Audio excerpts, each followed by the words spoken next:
கால நேரத்தை பாருங்களேன், எவ்வளவு கடுமையான ஒரு வேலையாக இருக்கும் தெரியுமா? எல்லாருக்கும் காப்பி போடணும்.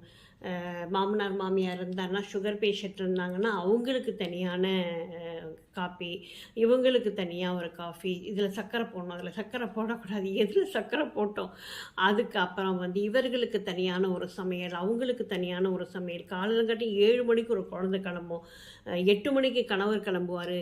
இப்படி அவங்கவங்களுக்கு தேவையான டிஃபன் பாக்ஸில வச்சு அடைச்சி, திணிச்சு, அந்த பிள்ளைங்க வாயில சோற திணிச்சு, அனுப்பி விட்டு, அவரை வெளியில அனுப்பி, அதுக்கப்புறம் தான் இவங்க ஒரு வாய் காப்பிய குடிக்க முடியும்.